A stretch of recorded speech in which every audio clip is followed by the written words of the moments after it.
लेकिन इस कार्यक्रम में हमारे बीच मैं उनके बीच खड़ा जो जोश है, एकता का जो प्रतीक हमने देखा है इस ऑपरेशन सिंदूर के दौरान, उसको पूरे विश्व को दिखाने के लिए हम इसको बहुत ही जो कि सेना के प्रति हमारा गौरव का भाव जो है उसका व्यक्तीकरण मुख्यमंत्री चंद्रबाबु नायडू गारू, पवन कल्याण गारू, पुरंदरेश गारू अंदरू కూడా వీధుల్లోకి వచ్చి మన సంఘీభావం మన యొక్క జవాన్లకు తెలియజేసే ఒక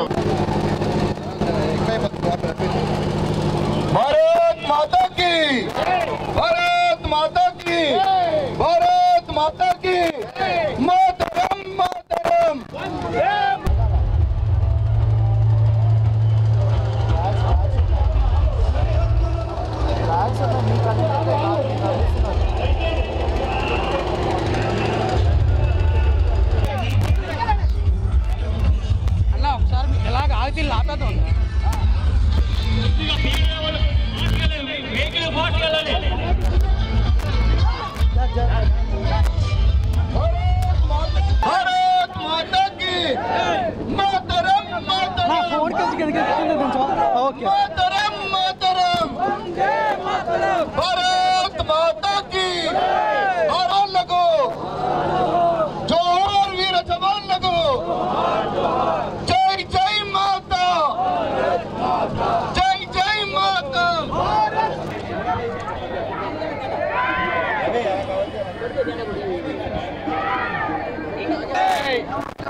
భారత టూరిస్టులను టార్గెట్ గా చేసుకుని, హిందూ టూరిస్టులని టార్గెట్ గా చేసుకుని చేసినటువంటి ఉగ్రవాద దాడి ఏదైతే ఉన్నదో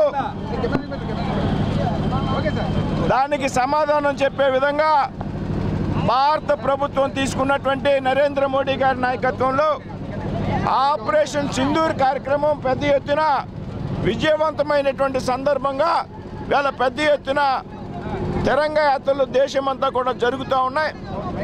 అందులో భాగంగా వేళ విశాఖపట్నంలో వేలాది మంది ప్రజలు, విద్యార్థులు, యువకులు రాజకీయాలకు అతీతంగా ఏదైతే పహల్గామ్ ఉగ్రవాద దాడికి వ్యతిరేకంగా భారత ప్రభుత్వం తీసుకున్నటువంటి ఆపరేషన్ సింధూర్ కార్యక్రమంకి విజయవంతమైనటువంటి శ్రద్ధలో పెద్ద ఎత్తున ఈ కార్యక్రమాన్ని నిర్వహిస్తున్నటువంటి సంగతి మనంతా కూడా గ్రహించాలి. ఏదైతే మహిళల యొక్క సింధూరాన్ని తుడిచేయాలి అనేటువంటి ఆలోచన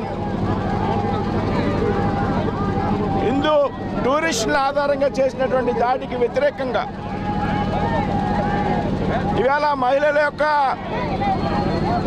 సింధూరాన్ని గుర్తు చేసే విధంగా ఆపరేషన్ సింధూర్ పేరుతో తీసుకున్నటువంటి కార్యక్రమం, మహిళల నాయకత్వంలో ఈ ఆపరేషన్ ప్రారంభించినటువంటి విధానం కూడా మనం అంతా కూడా గ్రహించాలి. ఈ సందర్భంగా భారతదేశం యొక్క ఆయుధ సంపత్తి ప్రపంచ దేశాలకు తెలిసినటువంటి విషయాన్ని కూడా మనంతా కూడా గ్రహించాలి.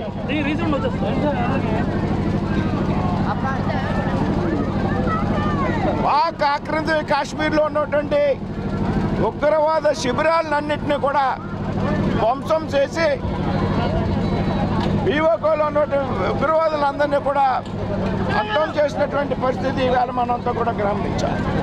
అంతేకాదు భారతదేశానికి ప్రపంచ దేశాలు యావత్తు కూడా పెద్ద ఎత్తున మద్దతు ఇచ్చేటువంటి విషయం కూడా ఈ సందర్భంగా మనం గ్రహించాలి. దాదాపు 95% దేశాలు ఇవాళ భారతదేశానికి మద్దతుగా నిలబడి, అంతేకాదు ఏదైతే భారతదేశం యొక్క ఆయుధ సంపత్తి రక్షణ వ్యవస్థ ఇవాళ ప్రపంచ దేశాలకి తెలిసినటువంటి సందర్భం. చైనా, టర్కీల నుంచి పెద్ద ఎత్తున ఆయుధాలు దిగుమతి చేసుకున్నటువంటి పాకిస్తాన్ ఆయుధాలు పెద్ద ఎత్తున విఫలమైనటువంటి సంగతి మనంతా కూడా గ్రహించాలి. ఈ సందర్భంగా చైనా నుంచి పెద్ద ఎత్తున ఆయుధాలు కొనుగోలు కోసం ఒప్పందాలు చేసుకున్నటువంటి దేశాలన్నీ కూడా ఇవాళ వారి ఆర్డర్ని రద్దు చేసుకునేటువంటి పరిస్థితి ఇవాళ కలిగింది అనేటువంటి విషయాన్ని కూడా మనంతా కూడా గ్రహించాలి. ఆపడం కాదు, అసలు యుద్ధమే మొదలెట్లా. మనం ఊరికే ఊరికి ప్రారంభం చూపెట్టాం, పటాపంచలు అయిపోయింది. చైనా లాంటి దేశాలు కూడా భయపడ్డాయి. కాబట్టి సడన్గా యుద్ధం ఆపేసాం అనేది వాస్తవం కాదు. రుచి చూపెట్టాం అంతే, యుద్ధం అసలు ప్రారంభమే కాల, దానికే పటాపంచలు అయిపోయింది. రాజకీయ పార్టీలు ఏమండి దేశ మాట్లాడతారు. Hi viewers, Vizag vision channel ని సబ్స్క్రైబ్ చేసుకోండి. మా ఛానల్ అందిస్తున్న జాతీయ అంతర్జాతీయ స్థాయి వార్తా విశేషాలు నోటిఫికేషన్స్ కోసం ఇక్కడ కనిపిస్తున్న బెల్ ఐకాన్ ని క్లిక్ చేయండి.